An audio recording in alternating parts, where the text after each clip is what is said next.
రాజశేఖర రెడ్డి గారి గురించి మేము కొత్తగా మీకు చెప్పాల్సింది లేదు. రాజశేఖర రెడ్డి గారు 5 సంవత్సరాలు ముఖ్యమంత్రిగా ఉన్నా 5 సంవత్సరాలలో ఎన్నో పథకాలు అద్భుతంగా అమలు చేసి చూపాడు రాజశేఖర రెడ్డి గారు. రైతులనైతే గుండెలో పెట్టుకున్నాడు రాజశేఖర రెడ్డి గారు. రాజశేఖర రెడ్డి గారు ఉన్నంత కాలం రైతులకు ఏ లోటు రాలేదు. ఒక మద్దతు ధర అయితేనేమి, గిట్టుబాటు ధర అయితేనేమి, ఎరువులు గాని విత్తనాలు గాని ఏ కొరత లేకుండా, అసలు సబ్సిడీ అయితే ఏమి, లేకపోతే బీమా అయితే ఏమి, ఇలా ఏ సమస్య రాకుండా చూసుకున్నాడు రైతుల్ని. రైతులకి ఉచిత విద్యుత్ ఇచ్చింది కూడా రాజశేఖర రెడ్డి గారే. అలాగే ఫీజు రీయింబర్స్మెంట్ అయితే ఏమి, ఆరోగ్యశ్రీ అయితే ఏమి, 108 అయితేనేమి, పావలా వడ్డీకే రుణాలైతేనేమి, లక్షల మంది పేదవాళ్ళకి ఇందిరమ్మ ఇల్లు అయితేనేమి, ఇలా 1 కాదు 2 కాదు ఎన్నో అద్భుతమైన పథకాలను అద్భుతంగా అమలు చేసి చూపాడు రాజశేఖర రెడ్డి గారు. అప్పుడు రాజశేఖర రెడ్డి గారు ముఖ్యమంత్రిగా ఉండంగానే కేంద్రంలో మన్మోహన్ సింగ్ గారు కాంగ్రెస్ పార్టీ అధికారంలో ఉండంగా ఈ ఉపాధి హామీ చట్టము అమల్లోకి వచ్చింది. రాయలసీమలో బండ్లపల్లిలో రాజశేఖర రెడ్డి గారు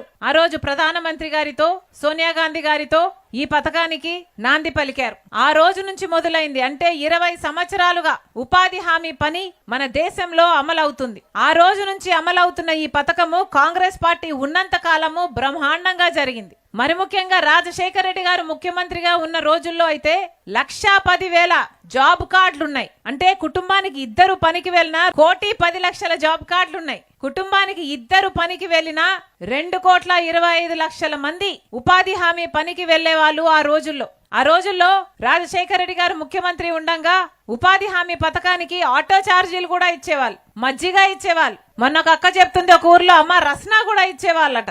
మంచినీళ్ళు అయితేనేమి, గర్భిణీ స్త్రీలకు ఏదైనా సౌకర్యాలైతేనేమి, పేదవాళ్ళకైతేనేమి, ఇలా ఎక్కడ ఏ అవసరం ఉన్నా రాజశేఖర రెడ్డి గారు అక్కడ వాళ్ళకి లోటు లేకుండా ఉపాధి హామీ పనిని జరిపించారు. రాజశేఖర రెడ్డి గారు ఉండంగా ఉపాధి హామీ పని కోసము మాకు డైరెక్ట్ గా డబ్బులు పడేటట్టు చూడండి, మధ్యలో కమిషన్లు కట్టింగ్లు లేకుండా చూడండి అంటే ఏకంగా ఒకేసారి 60 లక్షల అకౌంట్లు ఓపెన్ చేశారు ఆ రోజు రాజశేఖర రెడ్డి గారు ముఖ్యమంత్రిగా ఉన్నప్పుడు. ఆడవాళ్లు మాకు కూడా సమానమైన వేతనాలు ఇవ్వండి ఉపాధి హామీలో, మగవాళ్ళంత పని చేయలేకపోయినా బిడ్డల భారం మా మీద ఉంది, కుటుంబాలు నడుపుకోవాలి అని చెప్తే రాజశేఖర రెడ్డి గారు ఆ రోజు ఆడవాళ్లకు కూడా సమాన వేతనాలు ఇచ్చేటట్టు చూశారు ఉపాధి హామీ చట్టంలో. కానీ ఈ రోజు ఉపాధి హామీ చట్టం ఎంత ఘోరంగా తయారైంది అంటే అసలు ఎక్కడైనా కూడా కనీసం మంచినీళ్లు కూడా దొరకటం లేదు. ఉపాధి హామీ పనికి చెప్తున్నారు కానీ కరువు పని 100 రోజులు జరిపాల్సింటే కనీసం పోయిన సంవత్సరం 52 రోజులు కూడా నడవలేదు. ఎంత ఘోరంగా తయారైంది అంటే ఉపాధి హామీ ఈ పథకంలో ఉన్న వాళ్ళను ఒకే సంవత్సరంలో, నిన్న సంవత్సరంలో 2025లో ఏకంగా 18.5 లక్షల జాబ్ కార్డులు ఒకేసారి తొలగించేశారు మన రాష్ట్రంలో. అంటే ఇక ఉపాధి హామీ పని ఉండటానికి వీల్లేదు, అవసరం లేదు, ఉపాధి హామీ అవసరమే లేదు మన ప్రజలకు అన్న రీతిలో పాలకులు వ్యవహరిస్తున్నారు. ఉపాధి హామీ చట్టానికి మహాత్మా గాంధీ పేరు పెట్టింది కాంగ్రెస్ పార్టీ. కానీ ఇది చట్టాన్ని తీసేయాలి అని, మహాత్మా గాంధీ పేరును తీసేయాలి అని బీజేపీ పార్టీ ఒక కొత్త చట్టం విబి గ్రామ్ అనే బీజేపీ పార్టీ ఉపాధి హామీ చట్టాన్ని అమలు చేయాలని చూస్తుంది. ఇంకొక 6 నెలల్లో అది అమలు అవుతుందట.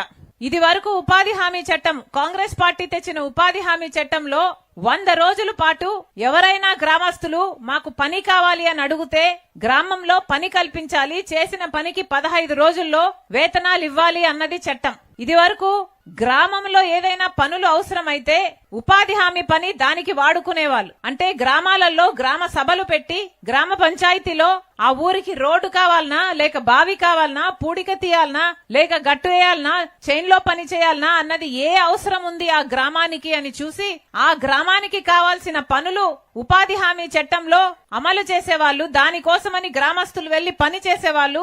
దానికి వచ్చిన కూలీతో 4 కుటుంబాలు బ్రతికేవి. కానీ ఇప్పుడు బీజేపీ పార్టీ తెచ్చే ఈ కొత్త చట్టంలో ఇక గ్రామాలకు ఈ అధికారం ఉండదు, గ్రామాల పనులో అభివృద్ధి ఉండదు. ఇప్పుడు బీజేపీ తెచ్చే కొత్త చట్టంలో వాళ్ళు చెప్తారట ఎక్కడికి వెళ్లి పని చేయాలి అని. అంటే పక్కన ఒక రోడ్డు వర్క్ జరుగుతున్నా, లేకపోతే ఒక ప్రాజెక్ట్ వర్క్ జరుగుతున్నా ఆ కాంట్రాక్టర్ కిందికి వెళ్లి మీరు అందరూ పని చేయండి అని చెప్పే ఉద్దేశంలో ఉన్నారు బీజేపీ నాయకులు. అంటే ఇక గ్రామాల జరిగే పనులు గ్రామ అభివృద్ధి కోసం జరగవు, కానీ ఆ కాంట్రాక్టర్ కు లేబర్ సప్లై చేయడానికి మాత్రం ఈ గ్రామస్తులందరూ వెళ్లి పని చేయాలి, ఉపాధి హామీ జీతం కూలి రావాలి అంటే. ఇలా ఒకటి కాదు రెండు కాదు ఎన్నో రకాలుగా ఉపాధి హామీ పథకాన్ని కూనీ చేయాలని చూస్తుంది బీజేపీ పార్టీ. పైగా వాళ్ళు చెప్తున్న మాట, కాంగ్రెస్ పార్టీ 100 రోజులే ఇచ్చింది, మేము 125 రోజులు ఇస్తాము అని చెప్తున్నారు. ఇది పచ్చి అబద్ధం.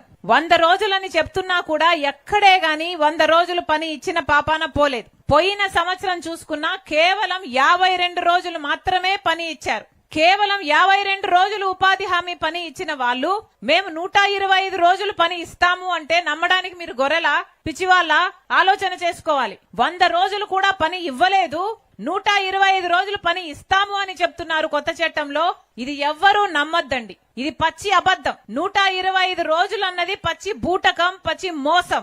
125 రోజులు ఇచ్చే చిత్తశుద్ధి వీళ్లకు లేదు. 125 రోజులు పని ఇచ్చే చిత్తశుద్ధి ఉంటే కనీసం 100 రోజులైనా పని ఇచ్చేవాళ్ళు. అలా కాకుండా కేవలం 52 రోజులే పని ఇచ్చారు అంటే, 100 రోజులు కూడా ఇవ్వలేదు అంటే వీళ్ళకి అసలు పథకం నడిపే చిత్తశుద్ధే లేదు. కాబట్టి ఈ మాట ఎవరూ కూడా నమ్మకండి.